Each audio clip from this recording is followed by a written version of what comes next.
where a lot of lawyers are fearful of adding lawyers. But let's talk about what you do for your team, what you have your team do to continue this journey of learning. They just kind of get after it. Jamie's our firm administrator. We always tell her, and we mean it, she's the smartest person in the law firm. And, I was just in New York for a week, and she ginned out so many projects. I was like, wow. So she's great. Trisha's our CFO, and she figured out how to dial in. We're an hourly bill firm, right? So, she got under the hood, figured out how to dial in our collections rate, which she runs at about 98%. And, go find that anywhere else in the law business. It's beautiful. Welcome to the Renegade Lawyer Podcast, the show where we ask the questions, why aren't more lawyers living flourishing lives and inspiring others? And can you really get wealthy while doing only the work you love with people you like? Many lawyers are.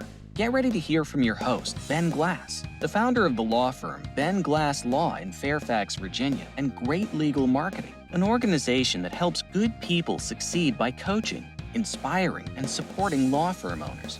Join us for today's conversation.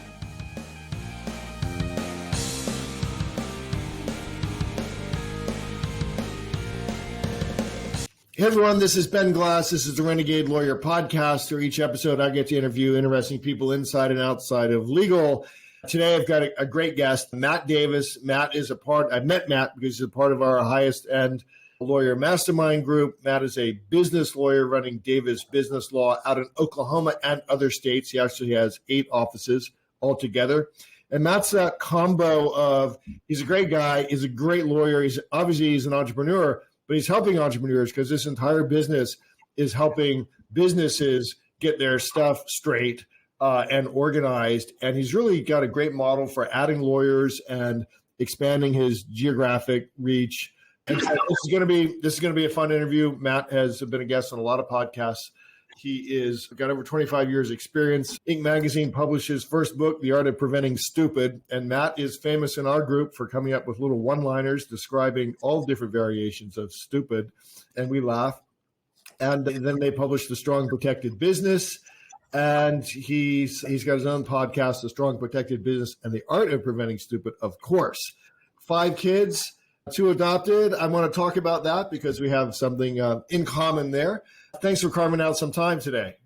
Hey, I'm thrilled to be here. I look blue today, I realize. So, but yeah, and I got to get around to publishing the next book and doing the next podcast, but I've had a couple things going on. Yeah. Do you want to talk about that? Because I think before we went live, you mentioned something that's pretty significant. And I think that every lawyer would be interested if you want to talk about it.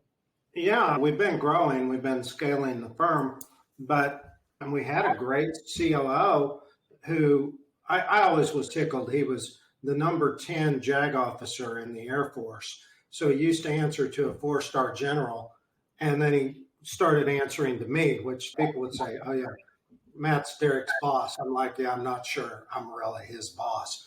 And he rather inconsiderately, as I was joshing with his wife yesterday, died last month. And I can't remember, I think it was January 29th, maybe it was February 1st, right in there. He just died, heart attack, out of the blue, 57 years old and healthy, and horrible deal. But it's threw a few things on my plate this month. I'll bet you, systemically and programmatically, how prepared was the firm for this? It's an awful event. You have 8 offices. You are known for your business structures and then helping other businesses actually get their structures in shape. This still has to be a big blow, both personally and to the business. In a weird way, it's more of a personal blow because he was one of my best friends. This is going to sound counterintuitive, but it's really a compliment in the sense that we're very systematic in how we build our systems, and we're going to grow and we will miss him, but our systems were built so solidly, and that when I came in the Monday after he passed on, all of the reports were on my desk by Monday afternoon. So that's really a credit to him, because when we do systems, when we do a report or a system, we will document it very assiduously, very detailed, and then hand it to somebody else and say, okay, can you replicate this? And so that's a real testament to him. And part of that is, for one thing we're good at, is The Art of Preventing Stupid, which is the first book. And the second book, which I, again, have to get published, but I've got a few things going on, addresses the idea of how do you identify what the real threats to your business are? Let's look and go dig into your vulnerabilities, because if you will deal with those up front, those are the businesses that can capitalize on opportunities. And we run the Business Immune System Report, which is from that first book, every quarter when we do our strategic planning. And this was something we'd considered. It's a remote possibility, but yeah, this stuff happens. It's the circle of life, Simba, right? Let's back up a little bit, because I'm curious now, as your journey through the profession, when you started your own practice, were you good at systems? Is what you have built today what the vision was when you started, or did you grow into this sort of your own knowledge-wise, like getting better and seeking out more and more business education yourself? Yeah. One of my buddies was popping off about the word autodidact the other day.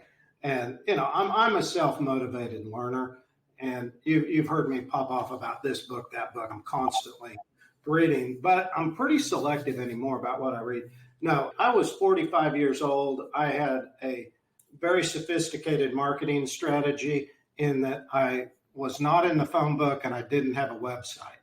I had nothing, but I was busy all the time because I had just repeat referral business. And then I had a midlife crisis and said, hey, let's go start a law firm. And, I had a lot of depth of knowledge of business law, but as far as scaling and growing a business, I didn't know come here from Sikkim about it. So I went out and I just decided to go learn. And that's something I'm pretty comfortable with, and something we really encourage our team to do, in the sense that building a business, getting successful at it, is a series of, identifying the skill sets you need to learn and going and doing it. And we have a phrase called 800ing that. Okay. That goes back to when I wanted to go to a good graduate school and I was horrible at English, probably still am, but I decided I was going to ace the GRE. I perfect scored the English section of the GRE. I made an 800. That got me, that and some other good scores got me into a good graduate school. And all that was is, let's learn how to match. Let's how to take this test. Let's learn how to do this. And we're good at that. You're good at it. Were you always that way, do you think? Like you could, hey, we're going to do high school science and I'm going to be a master of biology because it's all there in the textbook and I'm going to go just study it. Yeah, I think, and I never liked school because I hate sitting there listening to somebody tell me what to do. This doesn't surprise me. No. And yeah, I go learn how to do it. And that's the deal. So yeah, I'm looking at one of my guitars right here. That's mainly what I did in high school. So there you go. Yeah. The heavy metal band Geriatric Steel. Yeah, we're working on that right now. We've got to find a new bass player, but yeah.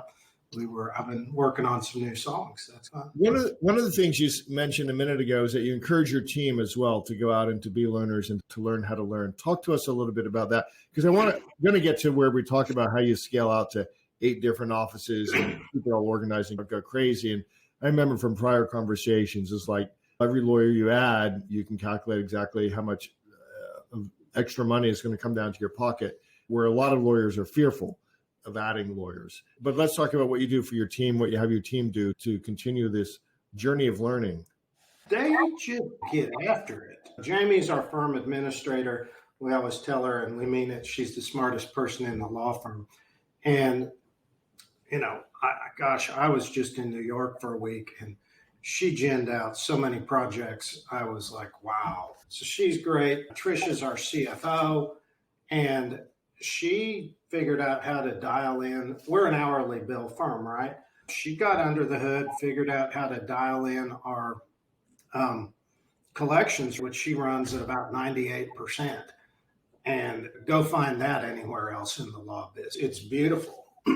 And of course, Derek was just a master. He was a genius in his own right.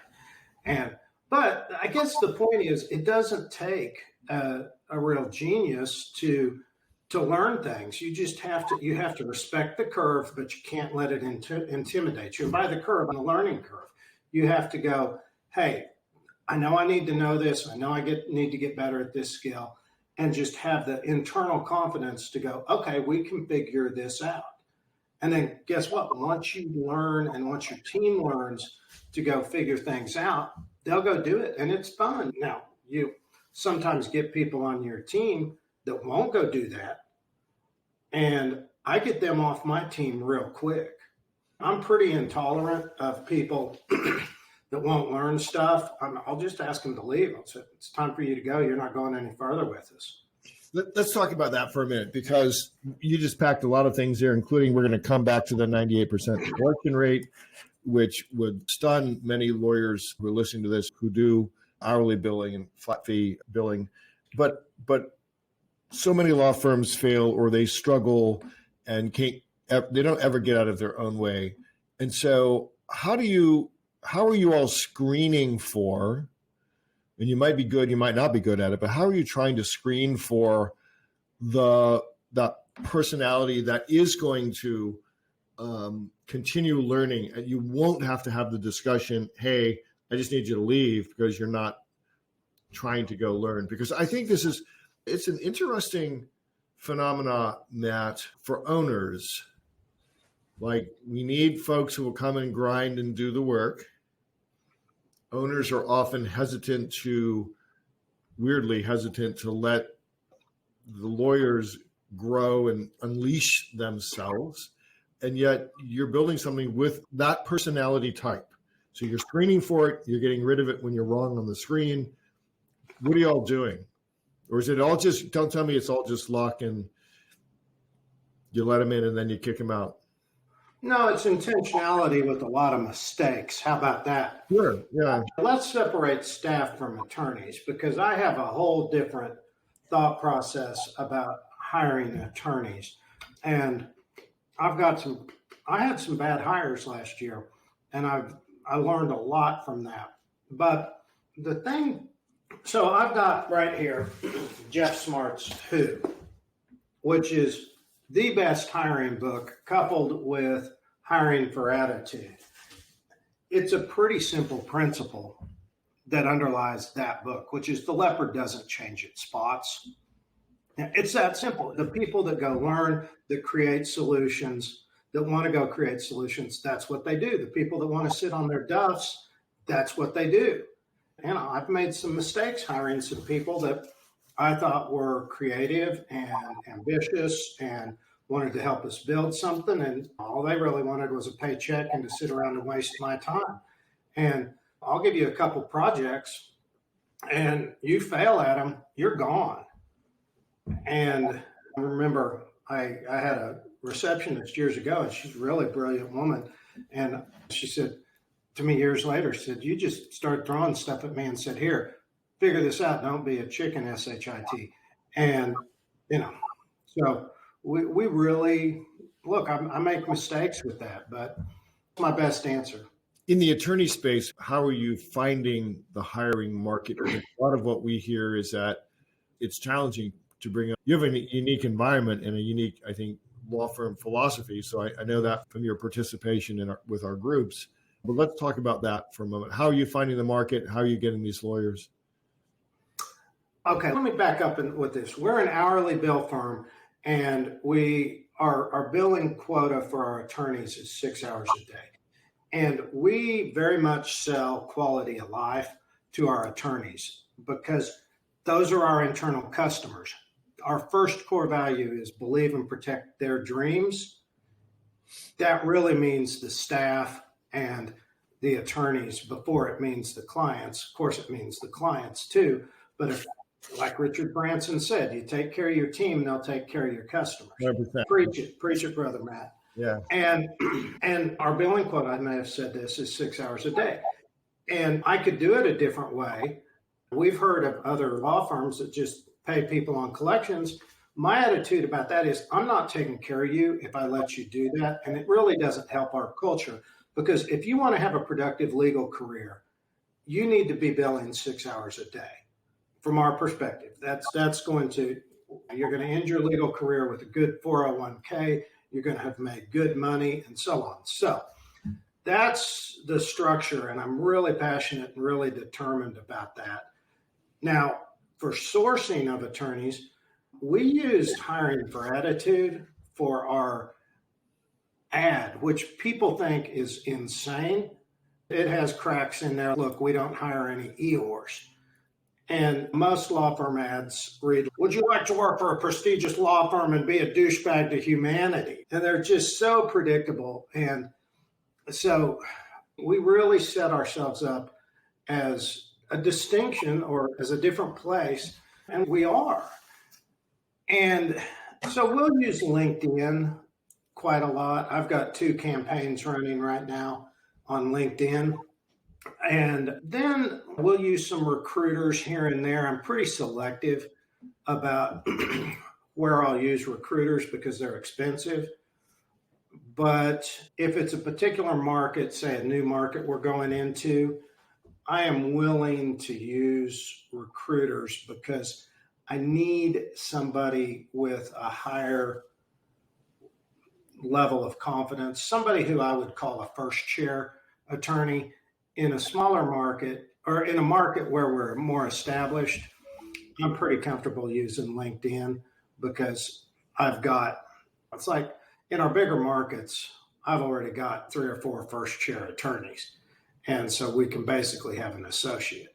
I can find those. I just got a really good lead on one that we're probably going to interview up in Kansas. It cost me $250 on LinkedIn. And yeah, so basically what you're saying, like we're using creative marketing to attract people by really running ads or getting the message out that this would be a great place for you if this ABC, and this is not going to be a really great place for you, and you won't last very long if you are C, D, E, and F. And those ads attract. They tend to attract the right people. They tend to attract a smaller pool, probably, and people that tell you you're crazy, you're never going to find lawyers with these kind of stupid ads, which we also have used for years and years. So talk to us a little bit about the firm now. It's Davis Business Law. I described it as helping entrepreneurs, businesses, and biz owners to get their stuff. You are in 8 different offices now. So let's start about the scope of services that you provide. And then I do want to get into this 98% collection rate. And then also I want to talk about, because I know how you bring on lawyers who are new to your firm and get them acclimated. So that's I always ask 3-part objectionable questions. Talk about the scope of services that you all are providing and across, I think, 3 states. Is that right? Yeah, we're probably 4 if you count Missouri, because Kansas City's on the border. And it's real simple. We are the family doctor of business law. There it is. That's it in a nutshell. And we'll get into some big deals from time to time. We did about a $180 million deal last year. And we had Vincent and Elkins do all the heavy lifting paperwork. And we just redlined and worked on that. They were the heart surgeons. And that's a really good place for us to be. We take great care of entrepreneurs, mom and pops. And we've got some bigger businesses. We've got businesses that run 30 or 40 or $50 million a year, but we love helping the small people out too. And there's tons of them. There's tons of them and nobody markets to them. And we're good marketers. And I'm violent, for lack of a better word, or very dedicated or very, as Seth Godin says, marketing's too important to leave to the marketing department. And my role clarity for the firm, everybody has a role clarity that just boils down. This is actually from scaling up. It's your function accountability chart. My function in the firm is growth. And I'm responsible for growth, which means recruiting and marketing, meaning getting the attorneys and getting them to work. That's my job. And there's nobody else who's going to be as interested in those two functions as you are, especially when the seat you sit in, which is 100% owner of the firm. Mm-hmm. Yeah. And okay. No, you go ahead. Let's talk about, because I think a lot of people will be interested in this 98% collection rate. That now is really a result of solving. And by the way, when you go into business, figure out what everybody else is doing wrong and then fix it. It's a lot of businesses that simple. So here's two things people hate about hourly bill firms. Number one, they hate the mushroom treatment, which is getting fed BS and kept in the dark, especially about their money, which ties to number two, which is the blank check syndrome, right? Yes. So this takes some discipline, but it is worth it for everybody, including for our net promoter scores. Every week, our attorneys will send in their case review, and it says, look, this is probably the work I have coming down the pipeline. Let's get a retainer request out with an explanation. So then Case Finance sends out a retainer request. And what that does is it tells the client, obviously, we need more money, but it gives them the opportunity to go, okay, great, let's charge ahead. I understand. Or B, hey, let's hit the brakes. Let me talk to my attorney, figure this out. Or no, I don't have the money. Or no, I don't want to do it. Because we understand that we can become a problem. The cost of a case can become a problem in what the client is trying to achieve. And we bill on a 2-week cycle. 50% of our clients get a bill 1 week, 50% the next. So we bill quick so that clients aren't getting a bill. You hear these horror stories of getting a bill 6 months after the fact. And from us, you're not only getting a bill every week or every other week, but you're also getting advised, hey, this is what's coming down the pipeline. And yeah, it requires discipline up front, but it just kills the pain on the back end. Our collections problems are, Trisha's freaking out about a $5,000 one that somehow snuck through. And I'm like, in the scheme of what we do, not that big of a deal. It strikes me that the other thing that the client is getting is they know, hey, Matt Davis Law Firm is thinking about my case proactively. They're, as you say, Matt, they're getting a plan, and they can choose to opt out or opt for a partial plan. They can make decisions in advance, and they're seeing this every 2 weeks. So that's, I have to imagine in most law, or the horror stories I hear from the billable hour law firms is, oh my gosh, next thing I know, the client owed us $25,000 because the case got messy and the client's upset and they can't pay us. And there's more messiness coming down the road that now we can't extract ourselves from because of our ethical obligations. And that is a horror story. So that is a great discipline. When lawyers come new to the firm, how do you onboard them to this culture and this discipline? Okay, so when we bring on a new attorney, the COO, traditionally Derek, has spent 3 or 4 days with them in whichever market. And we're working on that. We're moving some people around within the firm. So that's an interesting deal. But the other issue is productivity is critical. If our guys aren't billing, then we may as well just go home and play baseball. And the way we ramp up productivity, you can't just throw somebody in and expect them to be full tilt. So we have a 3+3 plan. So actually it's more like 3 than 6+3. Add 3 hours a week to your productivity. First week bill 6 or 3, second week bill 6, third week 9. And when you're doing 30 billable hours a week, that gets you pretty well ramped up in about 3 months, 2.5, 3 months. And it helps them have that little baby step of going, okay, I can do this. Now, we have learned too that we have to very carefully, this is from Mike Michalowicz's Fix This Next, which, by the way, is fantastic. And this is part of something I'm fixing next because we've had some issues with this lately. You aim, he calls it OMAN, I call it AMAN, which is aim, measure, evaluate, and nurture.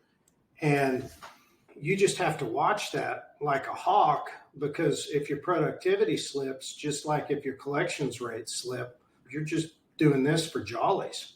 Hey guys, this is Ben. If you like what you've been hearing on this podcast, not just the marketing and practice building strategies, but the philosophy of the art of living your best life parts, you should know that my son Brian and I have built a tribe of like-minded lawyers who are living lives of their own design and creating tremendous value for the world within the structure of a law practice. We invite you to join us at the only membership organization for entrepreneurial lawyers that is run by 2 full-time practicing attorneys. Check us out at greatlegalmarketing.com. How do you, when you have lawyers that are new to the firm, how do you manage quality control? And then I'll stop with that question. How do you know the guys and gals you got in there in a city maybe far away are actually or know what they're doing and are executing it correctly? We're pretty self-aware that we're really bad at training young lawyers. We're just like, look, we're bad at it. And every now and again, we have somebody screw up. We got our first insurance claim last year, and we got 15 lawyers. I told one of my clients once, you have 50 trucks out on the road, something's going to happen. Okay. Sure. Yeah. And so we hire good lawyers. We don't go around hiring dummies. And somebody made a mistake, and there you go. That happened. Yeah, it happens. So you can't freak out about it. On the other end of the spectrum, how do you work to make sure that if the lawyer leaves, the client is attached to Davis Business Law as a brand? We will, about once a year, we'll have we'll have a separation of that nature. Okay. I've got one going on right now. And it's obviously the client's discretion, but most of them, we usually keep 70% of them because they're attached to the firm. And these are even with really good lawyers. They're used to our systems. They know we're taking good care of them. Yeah, they like their lawyer, but they tend to stay with us. And there's some clients that we're saying, oh, fine, go ahead and go. But that's invariably going to happen. But by the way, we're pretty good at getting rid of troublemaking clients really quickly. I've got a little chart that maps them out, my 3D chart. What's your threshold? I talk about all of our clients come in as one of 4 Ds. And the fourth one are the ones that we want. Okay, if you can get past the first 3, and that's number 1 are deceivers. Okay, there's a lot of people that need legal help because they're liars and they've gotten into problems because of that. And we really work to get them out, because the thing and that's really fulfilling about what we do is when we're working with really good people and helping them build their dreams. Okay, so we don't really want to work with liars. Sometimes they'll get in our ecosystem. We work at getting them out. The second D are what we call dramatics. And that's from the drama triangle, which is a psychological construct. And by the way, we look at this like a Venn diagram. That's a great construct to understand, because those people, they want us to be their rescuers. And what they'll do is they'll turn on you if you can't just perform to their exact specs, and they won't take responsibility for what the situation is. And then the third one are debtors. These are just people that don't pay their bills. And we're very aware that these people get into legal problems and or just create them. And we don't like to work with them, and we work on getting them out of our system. Now, let's get rid of those, but everybody that comes in is a doubter. They're a doubter. And our job, and we recognize it and accept it and acknowledge it, is to turn them into a believer that we are a long-term partner and a helper for them that is going to help them achieve what they want to in life. Because our job as an attorney and a counselor is to take somebody from a point they don't want to be to a better place. And by the way, when we can do that on an ongoing basis, it's really gratifying to our attorneys. Do you then, so the way you just described doubters and what your job really is fabulous. That is not a lawyer typical skill set. So do you train specifically for here when we have folks come to work for us, we have the Ben Glass law culture, and we train on the culture and what the big picture, what we're trying to do here, create a place where people will thrive. How do you do that? Because you're hiring great lawyers who may not ever have been in an environment or a firm with this type of philosophy. Almost always. A lot of them will get it by osmosis, and we do morning huddles, which are just 10 minutes tops. And this would be how they pick up. Look, everybody here is collaborative. We are non-competitive internally. New lawyer with us in Dallas was looking for a particular form, and I just rounded up via email 4 of the old hands. And I'm like, guys, figure out how to help Charlie out. And they dogpiled on him. And he's, oh, wow, how did that? I wasn't expecting that. And then one of the ladies just gave him exactly what he needed. I said, yeah, I told you she's smart. And now here's something we do that is legendary within the firm. We do retreats every 6 months. And that's from the 22-year-old receptionist all the way to our 60-year-old gray-haired wise lawyers. And we also take spouses, because I don't want a spouse sitting at home grumbling about how, I'm sitting here watching these bratty kids while every 6 months, yeah. Yeah, it doesn't cost me anything to have it costs me a couple $100 extra to have a happy spouse that's, hey, DBL, Davis Business Law, just took me on a little vacation. And those are great for everybody. Trish is going to fabulous Wichita next time. I'm curious about what the retreats involve. Okay, so this one we're staying at the swanky hotel up there, great hotel, really nice high-end Marriott, and a lot like a Kimpton used to be. And then we're having a party in the Speakeasy on Friday, I guess it'd be Thursday night. We have a learning day, and we'll do some silly stuff. But we teach StoryBrand at that, and we usually teach it through a crazy story. And then we're having Iron Chef that night with Wichita State. We'll have a cooking competition. It's just really important to get everybody together and just reinforce the culture, reinforce an egalitarian culture and a culture. This is how we treat each other. And my people very much have a lot of love for each other, and it's super important. Yeah. In so many firms, if they've done anything on culture, they put up a poster or something. Most firms haven't done anything on it for real, actually. And so legendary retreats for a couple of years now. Yeah. Culture is about how you treat each other. And it's about what you tolerate within your company. So I want to do 2 more topics, I think. One is this geographic expansion.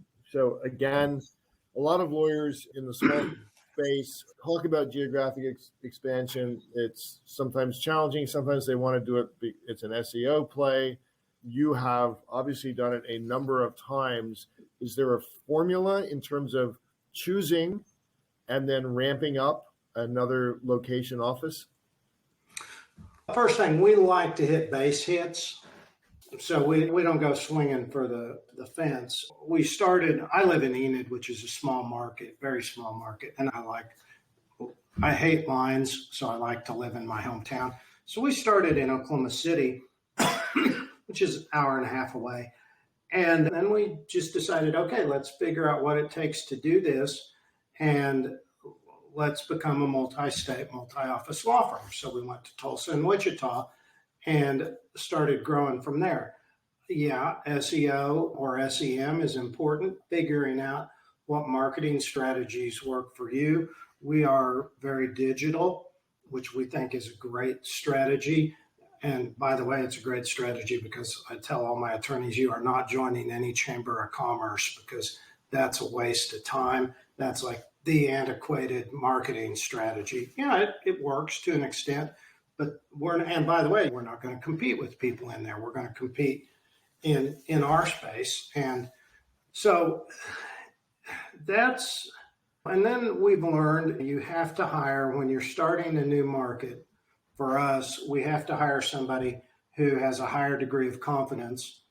For instance, Marsh, who started Kansas City with us, he's a 20-year legal veteran and just fantastic lawyer and kind of a big kid at heart. He's really funny. And, after that, we can hire some younger lawyers who we can dovetail in. But we do make a distinction between, as we're growing, between in a new market having a first chair versus a second chair. And sometimes we get a 1.5 chair. So beyond that, it's simple. We'll use Regis when we start in a new market. And then once we settle in, we'll just start growing. Our bigger markets right now, we're just hiring a lawyer a year. Pretty much every summer we go hire a new lawyer and just add them. How many lawyers under roof? 14 right now. Let's talk for a moment as we close out. You and your wife, Allison, have 5 children. 2 are adopted. Right. So you and I have something in common. I'm always curious about others' journey. Where did the interest come from? Always, how are the kiddos doing?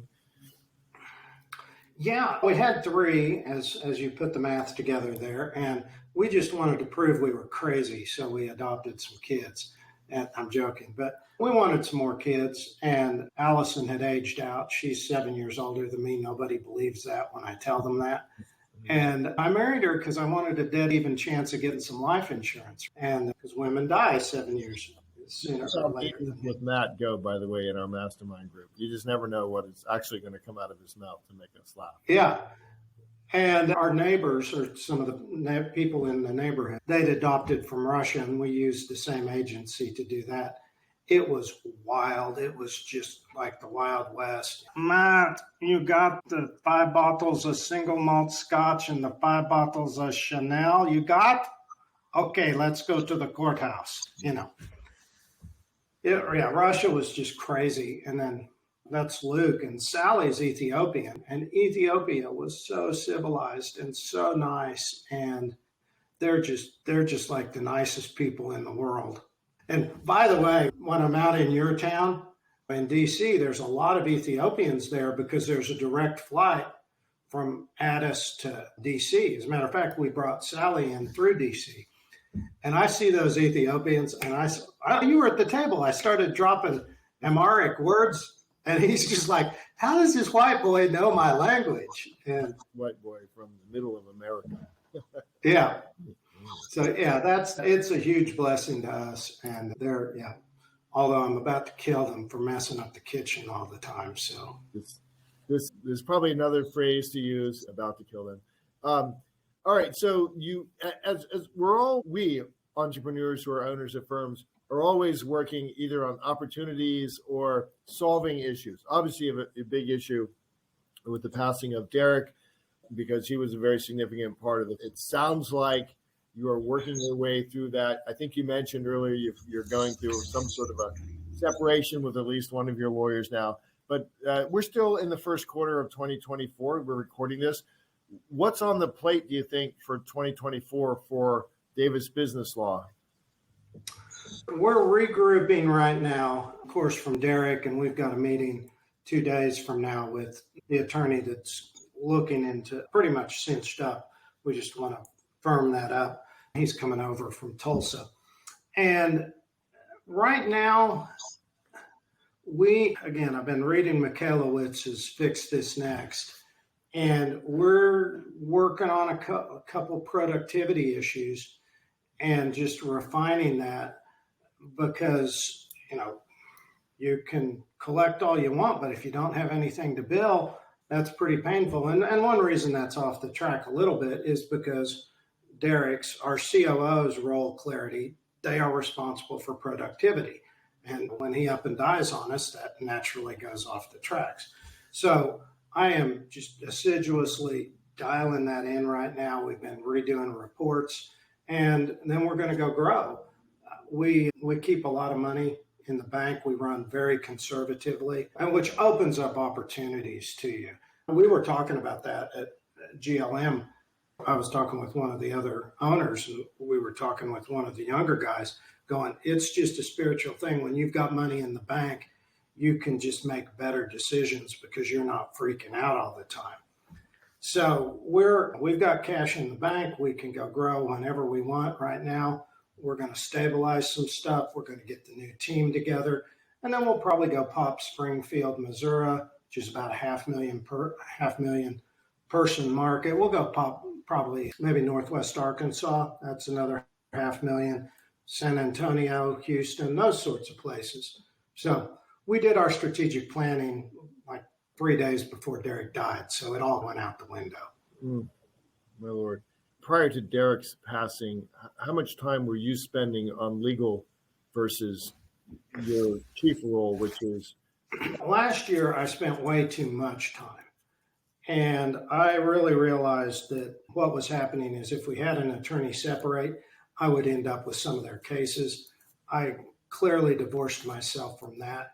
And we had a few big accounts that just kept roping me in. Yeah. And I just finally told them, look, I'm not touching your account. I can't. I've got great attorneys and I'm out. I'm done. So I have 3 clients, maybe 5. I've got a couple smaller clients that I still like to work for. But I have 3 main clients that I work for, and that depends on any given week. I went to Austin and tried a case a couple weeks ago. Really? Yeah, and I think that's important. 3 different law firm owners conferences, yours and EO, I guess just 2, and then another EO thing. And in professional services, I talked to several owners, my peers, whose businesses are really struggling because they are not, involved in, I'm tossing this idea around. Cunningham talks about the difference between an operator and an owner. And I think until you really have to have somebody really passionate as the alpha wolf in your organization. And right now, who's leading the attorney team. Right now, I'm still doing that. It's maybe too much. Few more attorneys, I'm going to really need to move to the owner and find more of a team leader for the attorney. What other groups are you currently? I mean, EO Lawyers is the main one, and that's Entrepreneurs Organization. There's a lawyers group, and then just EO Forum in Oklahoma City. You're a busy guy. So the website is davisbusinesslaw.com, right? Mm-hmm. Anything else people should go and look at? You said you're pretty significant on LinkedIn. We use it a lot. I don't post much. I get annoyed with LinkedIn. I was just in New York with my buddy from London. We were joshing about it. What drives me nuts is everybody's, I'm so honored to have achieved the Dog Catcher of the Year award. And I'm like, okay, great, whatever. Nobody cares. You're using it to fish for the next group of lawyers for the firm. Mm-hmm. Yeah. And we've been pretty successful with it. There's exceptions to it. But yeah, I just popped an ad up for Tulsa yesterday and got a really good new prospect. Best advice as we end here for young lawyers who are thinking about starting their own firm? Oh, wow. You got to work. You got to bill. And a lot of these young lawyers, we get really disgusted with them. And we screen this out. We have a psychographic we call them Carrie Bradshaws. And I think the law business is about champagne brunches. And we also, to not be sexist, we also have Chris Bradshaw, who's Carrie's twin sister. They didn't do a show about her from Sex and the City.